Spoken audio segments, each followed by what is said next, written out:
I still see folks trickling in, but I think we'll kick off and get started. Thank you so much for joining us this morning.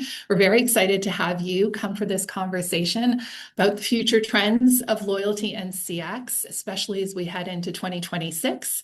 My name is Megan O'Neill. I'm the VP of Strategy and Insights over here at Bond. I lead our Insights team, and we'll be sharing a bunch of the data that we're seeing in the marketplace right now and what's leading into some of our trends and predictions today.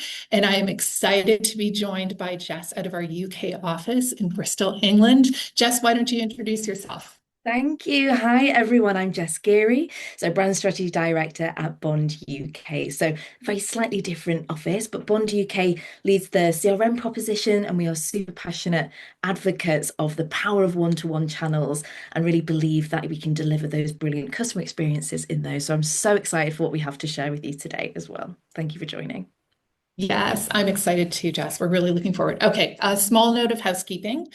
Before we start, though, you will find if you hover on the bottom of your screen, there is a Q&A box. If you want to submit any questions as we go along today, we will be paying attention to questions as they come in. So please leverage that opportunity to send questions over to Jess and I as we do the webinar today. If we don't answer them in flow, we'll do our best to answer them at the end of the webinar. If we don't have time, we'll make sure we get back with the answers to those questions when we send out the content for you post the webinar. So let's kick it off. It is a busy time in market, and I think this is somewhat of a bold statement, but one that we're going to find plays very true in 2026. There's no question of the power of loyalty, customer loyalty, and the loyalty programs that support it. But we are challenging that the old loyalty playbook is broken. Points for purchases and one brand bubbles are no longer what is going to drive that customer engagement and behavior that you're looking for.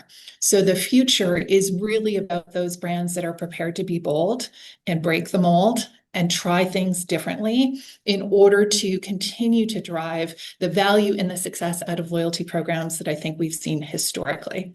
And we're going to blend today. We're going to talk about loyalty, but we're also going to talk about CX because I think we find more and more these things are so integrated and interdependent. Not that they haven't been, but they are even more so as we go forward. And so I'm excited for Jess's lens on how we move forward in this particularly interesting time.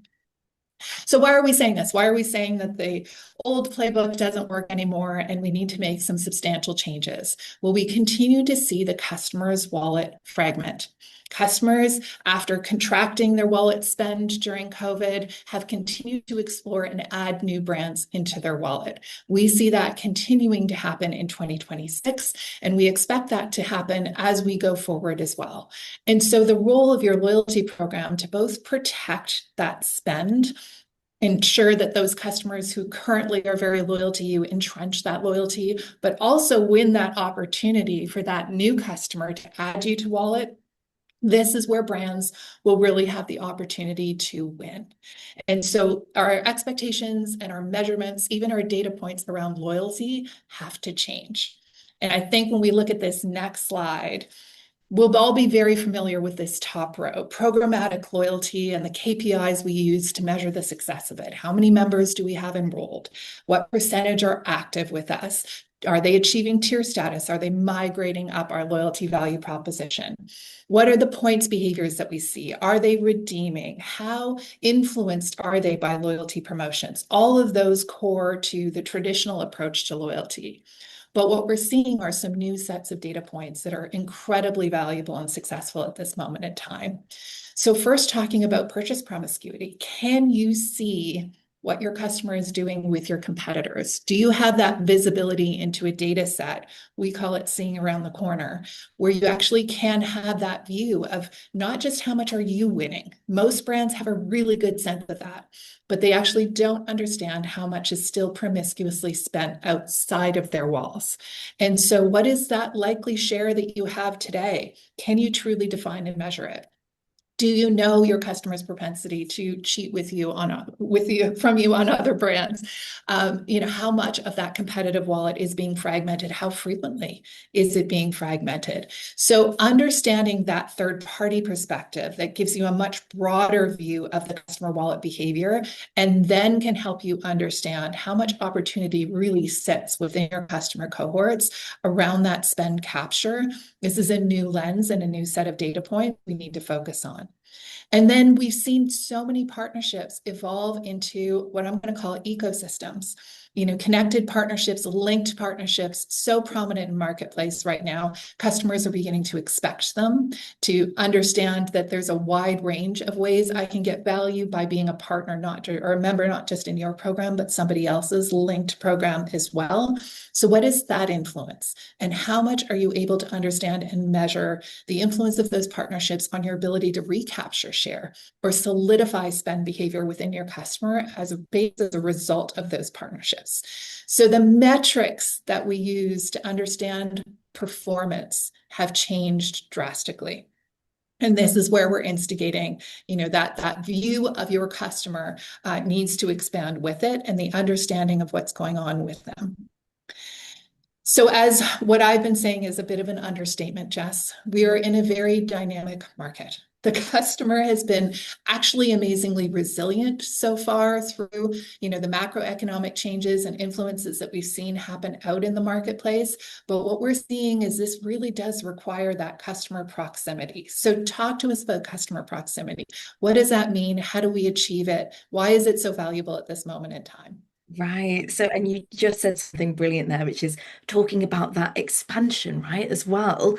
And that expansion actually requires more proximity. So, we talk about proximity with our clients being the new relevance. So, it's not just what you're saying to your customer, but how close you are to those moments that actually matter. So, we know, sort of, by the fact that we are all consumers ourselves, that we don't experience brands in this kind of monkey swing between campaigns, but we experience brands in our need states, right? You're stuck on something, choosing something, worried about something, celebrating, overwhelmed.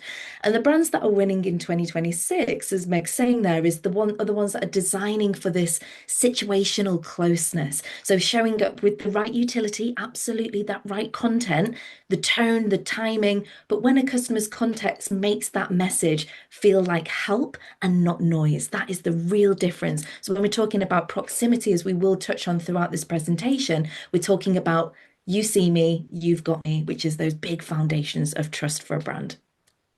Yeah, and I think that proximity is so important when we start to look at the actual behavior we see. So this data is from the loyalty report. We have been in market with the largest loyalty report for 15 years. We're actually in market right now for 2026 to get the 16th year of data for this data set.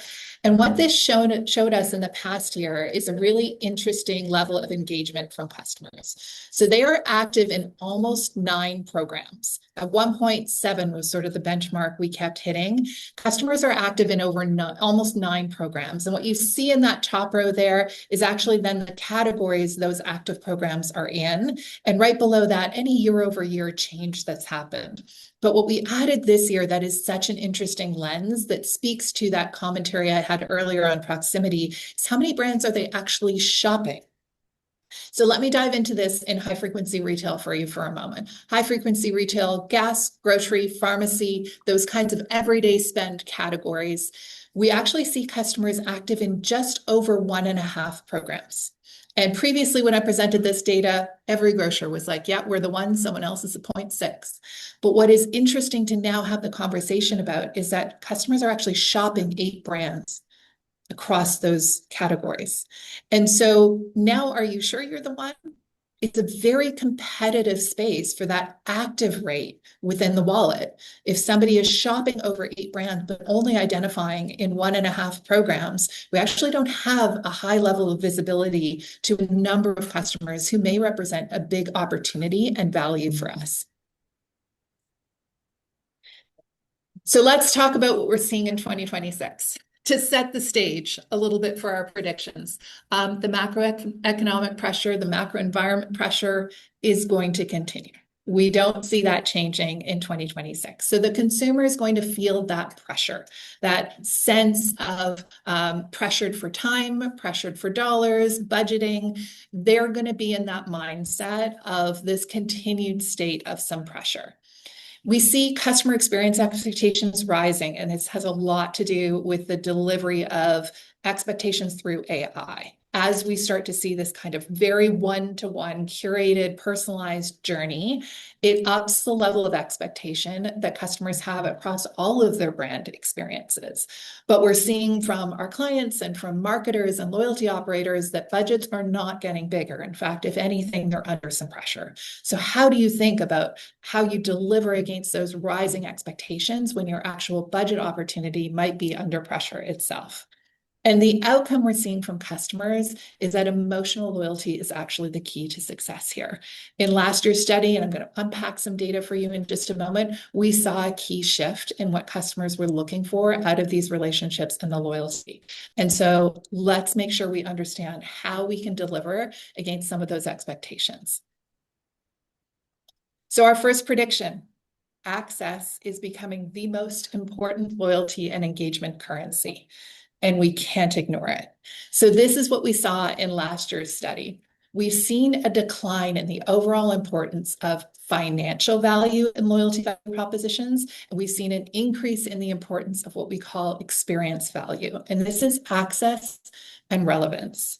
So what customers are telling us is not that the financial value proposition of the program doesn't matter, your earn burn value equation, what is the easy mental math I'm doing to join the program? It's a really important acquisition metric for sure, but its ability to differentiate and market is limited. And we love our friends in fuel, but I do use them as an example. If I can get 10 cents off per gallon or per liter anywhere, it stops being a differentiator. It stops being the driver of true loyal behavior. And what they showed us is what has grown in importance is relevancy, so that sense of personalization and customization of my experience, and then access. And we often think about access as being the reason why the entrance into the lounge, or the faster lineup that you're getting access into. But access actually means that as a known customer and a valued customer of your brand, I get a different experience with your brand. I get behind the scenes. I get to co-create. I get early access to the drop. I'm first in line for the restock. Those are components of the value proposition that we see people really striving for. And those are things that can be curated and differentiated in the marketplace from your competitive set because they line up so well against your brand. So Jess, this is one of the slides that I use to help talk about how your loyalty program should work in support of your brand. This is an example of longitudinal data that we have in the study where we track people's top box scores when they say, I am loyal to the brand, which is in the pink color here, or I am loyal to the program. And I actually always have caution when I see something like the 2022 data outcome. I don't want to see loyal to the program lead loyal to the brand. Your brand and your brand promise should be the reason a customer comes to you in the first place. That should be the driver of the initial relationship. What you want to see is that the brand performance and the loyalty performance work in tandem together. So when I look at 2024 and 2025 of this particular brand's data set, this is where I start to feel really good because they're in tandem, they're moving together, one in support of the other, and that is the program in support of that brand promise. Right, exactly. Like a customer's not thinking, here's the loyalty bit now. They're thinking of one brand, one holistic brand message, brand voice. It should feel exactly like that. So what I would love to see is actually getting closer and closer, Yes. 2026 upwards, those things becoming more concurrent with each other because it should feel like one journey. And someone coming into your and spending time, money, energy, effort into your loyalty program, it should be an extension of the brand that they love, the brand that they have access to anyway. So they should feel like one of the same. Absolutely. And so one of the ways we're starting to think about that and actually measure it, and this we know, Jess, is always a challenge, right? People have heard about emotional loyalty. They understand that emotional loyalty is potentially the pinnacle of the loyalty that they have with their customers, but how do you understand it? How do you measure it? And I think that is what is starting to become a different set of metrics that we can have a look at in the marketplace. So this is our customer engagement index. We actually developed this and launched it in 2025. It was in partnership with Forrester for that purpose of understanding the componentry that makes up the emotional loyalty, the big L loyalty, not just to the program, but also to the brand. And so this is a data set that we put together that includes all of the attitudinal drivers that we collect in the loyalty report about the sentiment around the brand and the sentiment around the program and its effectiveness. But we combine that with the sentiment, the emotional drivers that we see being communicated on social. So through AI, we're capturing what that social sentiment around the brand and the program looks like in order to provide that greater context about what's happening in the marketplace. And then the third component of this is understanding share of wallet. I have had this challenge in the loyalty report for years where I will have a top 10 list of performers, and somewhere in that list will be a very niche-based program that appeals to a niche-based group of customers who love it. And therefore, it performs really well in the study, but it's not influential in setting expectations in the marketplace. So this customer engagement index is actually how we can start to see who's leading the market, who is actually setting the expectation, who's creating change that everybody else is going to have to follow because they've raised the bar. And so we're really excited for 2026 when we'll start to be able to see year over year performance on this particular index and who's actually driving those outcomes. So Jess, talk to us. Talk to us about the brands that are succeeding in capturing this concept of access and converting it into that sense of emotional loyalty. Yes, so we have two great ones, slightly different ways of delivering on access, and both with that through line of emotional loyalty and also proximity as well. So, our first one is Lego Insiders, and they really exemplify what strategic access actually is baked into the design of their program. So, it's not a transactional perk, you do buy a certain amount of things, then you get access, but it's a powerful behavioral signal because members can unlock things like early access to select sets or limited edition drops, points accumulation by registering completed builds. So that mechanism is so critical, right? That access isn't distributed, it's earned through active participation in the craft that folk absolutely love with Lego. The behavioral architecture here is so fun first, and it's really tapping into a behavior that fans already have, right? They already want to show off their brilliant builds. It's exactly how they're wired. And that kind of early access confers status and insider knowledge as well. So things like limited drops is that a really interesting space, and the reward really transcends promotion and becomes that recognition as well. So getting those limited drops doesn't feel like an entitlement, it feels like something you have worked towards. And really, here it's around access achieving that kind of maximum output when it is achieved and not just given to you. So, especially when you have a brand that has some sort of fandom at the center of it and also some sort of active participation. It's a really interesting play from Lego here because when customers feel like they've really earned that position with you, they don't just maintain program loyalty sort of, in this surface level, but instead what we're finding is that Lego Insiders will forge deeper, more meaningful relationships with the brand. Brilliant for retention, yes, absolutely, but actually it's so fan first that it's brilliant for the fans, which makes it a really interesting program when it comes to access. Fantastic. I love that idea of fandom and how do we create that as the reason why people feel emotional loyalty. Okay, but share with us about Open Table. Yes, so Open Table, very slightly different. You don't get massive, huge fans of Open Table, I'm sure, not in the same way as Lego. But here, it's about access needn't sort of manifest as those early product launches or anything particularly complex in terms of VIP tiers, sorry, to generate impact. It's often those small gestures, but really relevant gestures at the right time that produces really strong emotional resonance. So Open Table has done what we could term sort of micro access. So gold status members basically receive priority access to reservation slots as they emerge. So it seems quite operationally simple or straightforward, but psychologically it's brilliant because in those moments, the experience transforms for gold status members from hoping for a table to expecting one. And it really does signal to a customer, you're not just another transaction, you really matter here as well. So it's a really simple, quite straightforward way of delivering access that doesn't require, huge amounts of expense to generate quite a lot of power. It's just about positioning our consumers closer to those need moments, reducing friction at those moments, and signaling status through that proximity rather than premium as well. So it's really bringing that customer really close to the brand here. And I love, Jess, the sort of operational nature of this in some ways means that for the restaurant, there is now a really engaged group of customers to pick up what is potentially a last minute dropped reservation, right? Which Right. both the customer feels surprised and delighted by, oh my God, they got me into this place tonight. And the restaurant also gets the benefit of a late dropped reservation quickly booked with a new one. And so it's quite circular in its overall benefit of experience in, serving all needs, but leaving that customer with that real sense of delight. That's yeah, preferential treatment right at the moment. The Yes, we all love it. We might maximum not admit relevance. it, but we all love it.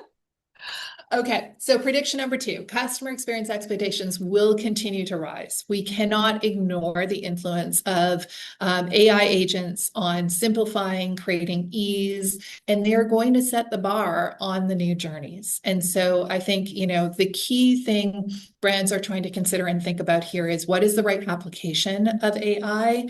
And then how do we leverage that opportunity in order to curate this kind of experience the customer is beginning to look for and desire out of brands?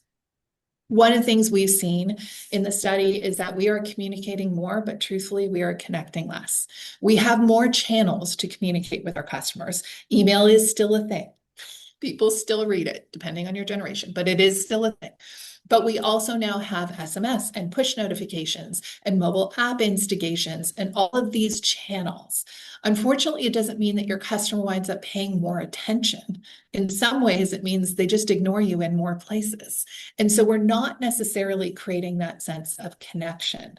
And the other component of this is that because we have all of these digital interactions, we have fewer and fewer moments of human engagement and interaction. We know those are the ones that really drive that overall sentiment of relationship, of emotional loyalty, of trust. So with them fewer and far between, it's really important that brands begin to leverage technology and solutions to create that sense of relationship and of customization and of value in that relationship in order to create that sense of connection. We're also seeing costs rise, right? I mean, costs to reach out to customers, to advertise to them, even through, social media platforms and channels are only going to continue to increase. And so in order to further, capture the attention, convert the behavior, return on the ROI, it's a sense of that curation of customer journey that is really going to enhance that overall financial benefit for the company. It's not trying to reach more people across more channels. It's actually trying to be more relevant in the moment with those customers. And so I think, Jess, what we're seeing is that calendar-based engagement, as we've traditionally seen the marketing calendar work. How early does Christmas start these days? October, I think. But we're seeing that traditional calendar begin to die.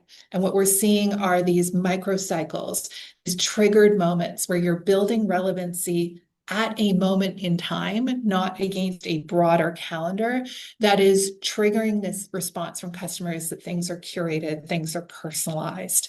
Reflecting on the fact that we're having a sunny, bright day after a very cold spell here in Canada, and encouraging our customer to say, sun's out, time to treat yourself, get some delight in this opportunity, this item, this thing that we know you'll love is a different way of looking at the calendar. So talk to us a bit about this micro context that we're moving into. Yeah, it's such an interesting space. And Michael, I've seen your question in the chat as well, and I wonder if these might also link a little bit. And I'll just snoop back round to what we're talking about in a second as well. But hopefully this will answer a little bit of your question around sort of high value and low value goods in terms of discounting. Because yeah, absolutely. Gucci doesn't need to discount, but some sort of gas stations might do. But if you take that kind of out of the question of if they're high or low, whether or not they're more or less relevant, sometimes can actually, be a really good sort of subsidy for any type of discount promotion incentive that you might want to give. And this is kind of what we're talking about here in terms of relevancy for these kind of micro moments for cadence, right? So if we can bring that customer really close to us in terms of connecting with a cadence in terms of a customer rhythm as a system and not a schedule. So it doesn't, it's Valentine's Day, therefore email. Something that listens, adapts, picks up threads across channels actually can get you out of that kind of race to the bottom of feeling like you have to discount a huge amount because all of a sudden you are of higher value to your customer. You're at a Gucci level value to your customer, and it doesn't matter what product that you have to sell because a customer doesn't want more messaging. They don't want more incentives, more promotions, but they want better communications, right? Better timing. And these micro moments are how you earn that attention without buying it. So it kind of circumnavigates some of those questions of high versus low goods, sort of, discounting versus never discounting through CRM as well. Because if you replace value with something which is super valuable to that person, you can add relevance over a discount any day. And just one of the things we know is when customers look forward to receiving your communications, when they want those communications more frequently, they absolutely spend more of their share with you.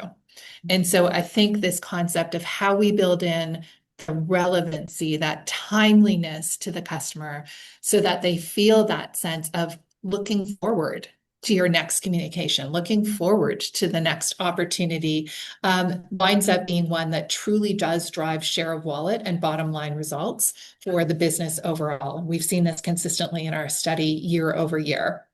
So talk to us about some of those brands that are contextualizing these moments, that are creating that opportunity where the customer feels that real sense of relevancy, not around a marketing moment in the calendar, but around a contextual moment that matters to them. Right, yeah, and a really brilliant front-running example, if you excuse the pun, is Runner by Strava. So they really do exemplify that kind of relevancy being fundamentally reshaping of a customer experience. So within its paid tier, training programs adapt dynamically to performance data. So your pace might recalibrate, your training plan might evolve. When users fall behind, the system doesn't penalize, it just adapts. So members can signal injury, travel, those things are really meaningful for them as individuals, and the platform reconstructs their journey for them. So when we're talking about relevancy, all of a sudden it becomes front and center for a customer. It's delivered through these brilliant coach-like interactions that create that sensation of being supported and not merely managed. So when you get relevancy really right, it can sound a lot like support and a lot less like marketing. And Runner does a brilliant job of really eliminating that cognitive load. So it removes that anxiety, that emotional anxiety from runners saying, am I doing it right?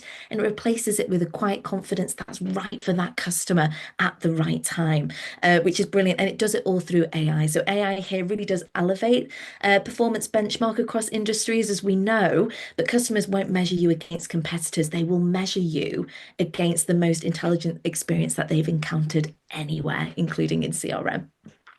Yeah, absolutely. So that's why you always have to be paying attention to who is raising the bar, who is setting that next level of expectation.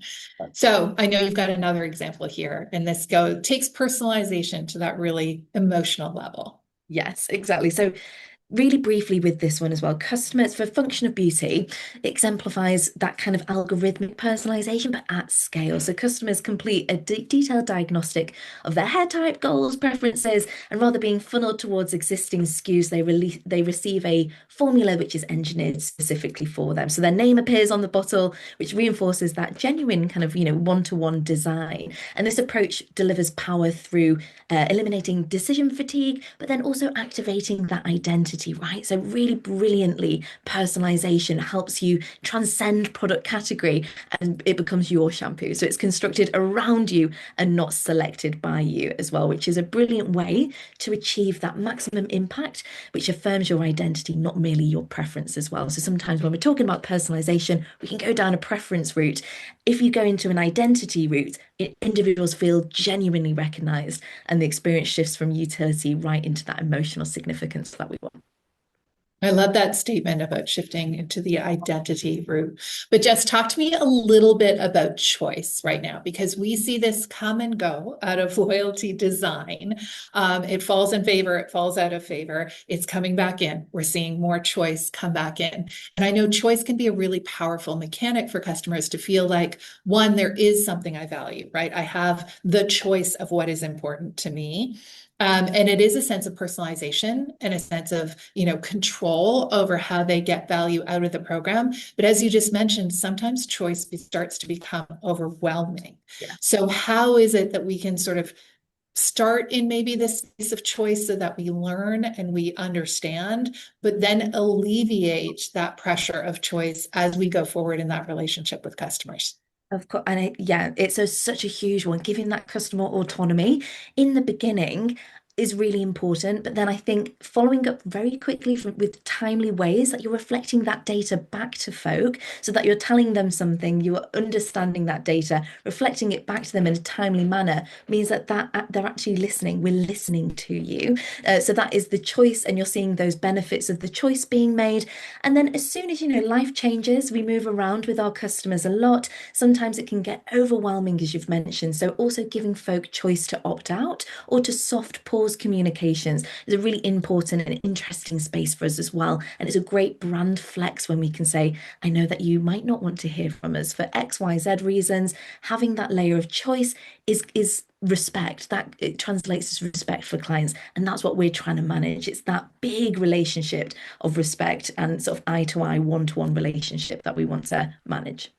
Yeah, absolutely. I think as we think about 2026 and the macro environment, the customer is still feeling like they're very much under pressure. I think there's opportunities that brands can take to assume some of that load or responsibility and say, we think this is what you'd probably like, just confirm for us, as opposed to make a choice amongst all of these things could be a really powerful direction to go.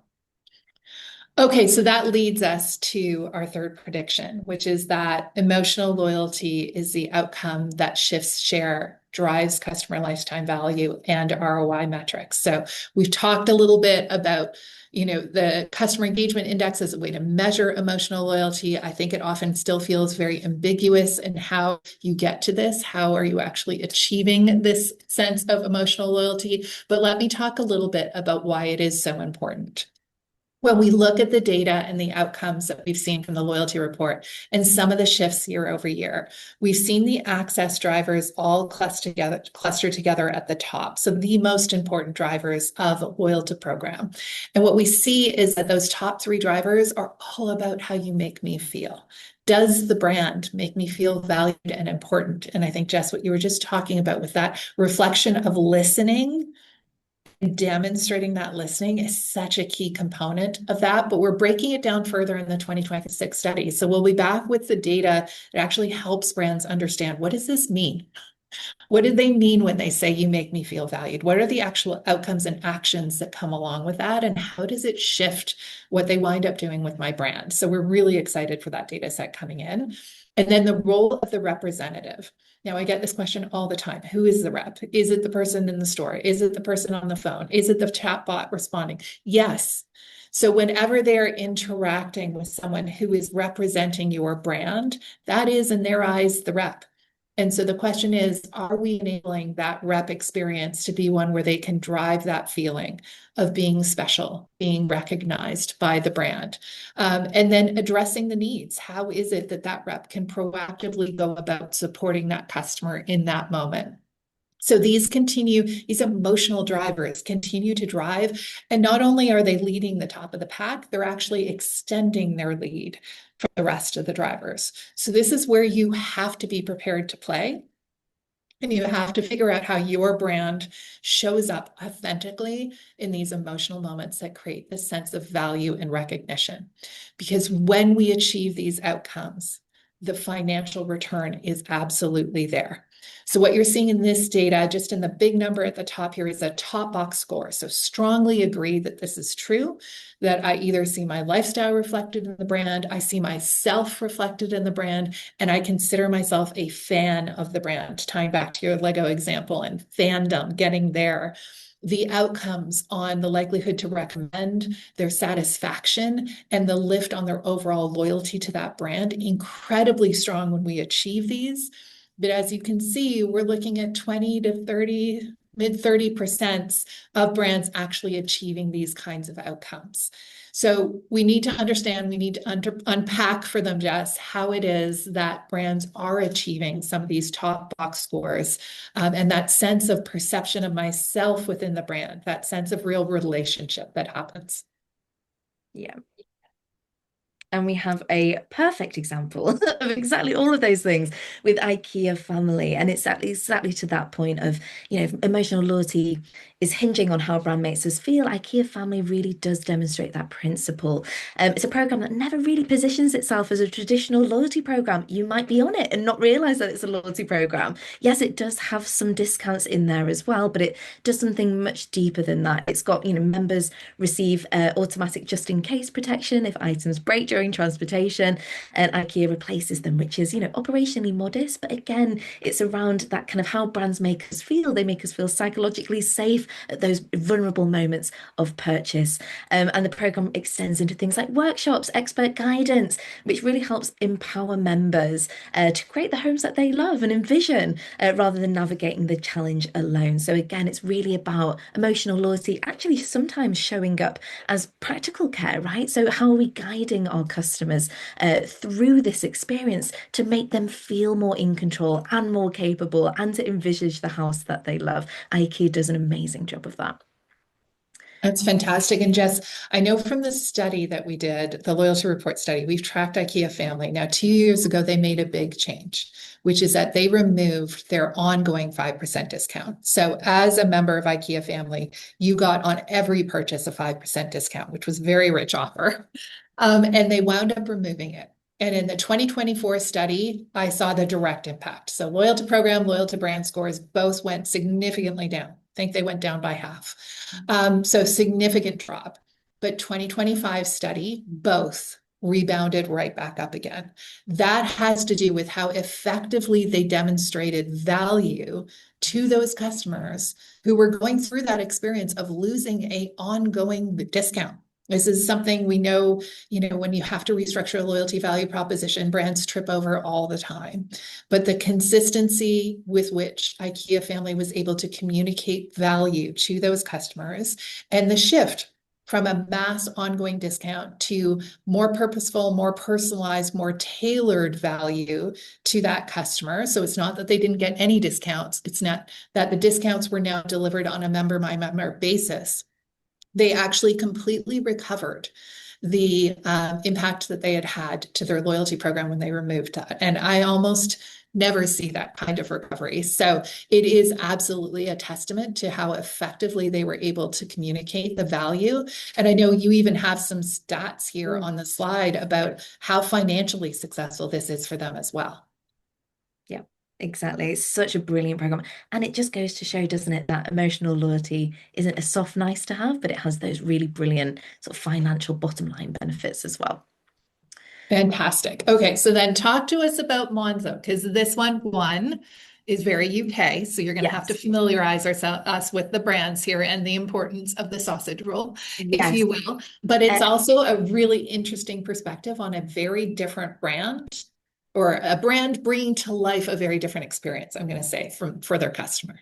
Yeah, exactly that. And any fellow Brits on the call, you will know the cultural significance of what's on the screen for Greg's sausage rolls. So for for some areas of emotional loyalty, I think sometimes it feels so big that it feels like it requires these sort of really big grand gestures to make a difference. But actually, more often when we're thinking about kind of localized emotion, it emerges through the smallest, most human, most left field signals sometimes. And Monzo's done a brilliant job of this. So within the select tiers of Monzo perks, customers receive a weekly Greg's sausage roll, which is a fantastic sausage roll if you're ever in the UK. And it's really unconventional for financial services as a reward architecture. There isn't really points or anything like that, but having a free sausage roll is in there, and that's precisely the strategic intent of Monzo. They are seen as this everyday, everyman brand, and they want a Monzo card in every person's purse. And this perk operates independent of monetary value. It just exists as cultural fluency. So it exists in that everyday architecture, that everyday world, and it communicates without announcement. We are your kind of people, which is really interesting. And again, it's about that identity point, Meg, right? It builds exponentially stronger value than incentive itself. And obviously, free sausage rolls is brilliant as well. But when customers can recognize themselves in a brand, loyalty ceases to be a deliberate choice and it starts to feel like more of an instinctive orientation. Again, aligns itself more with a kind of tribe or fandom, which is a really interesting space for especially financial services program to be in. Yeah, that's fantastic. We had a quick question in the chat just ahead of the Monzo's example. So on the IKEA, and I think because I mentioned something around they have shifted from sort of the mass discounting and into more deliberate, purposeful offers on a one-by-one sort of customer structure. The question came in about dynamic pricing. This is a very interesting space, a somewhat challenging one, I'm going to say, for your loyal customers, in all honesty. Because what we found is that the dynamic nature of pricing, when we sort of move outside of, I'm going to say, hotel and airline, where it has to do with what availability is still happening at that particular moment in time, but when we move it into the retail space, it winds up becoming public. So whether you choose it or not, dynamic pricing will become public. People will start to notice there's a difference between the prices that they're seeing and someone else is seeing. And that will quickly erode trust. So I'm just saying caution when it comes to dynamic pricing. That doesn't mean that member pricing isn't necessarily impactful, but we've seen a lot of member pricing, so it doesn't feel particularly differentiated. But dynamic pricing, and I'm going to go with some of the order online companies have tried some testing around dynamic pricing and wound up having customers sort of call them out, catch them out, and it is a significant erosion of trust. So just caution in the approach around dynamic pricing. Okay, but Jess, that leads us to our key takeaways. So what we are seeing is that the brands that are better connected through relevancy are going to be the ones who maintain and retain and grow during what will be a fragmented time in market. The customer is going to be pulled in a million directions and under a bunch of pressures. So the brands that really are able to create that context and relevancy are the ones that are going to continue to break through.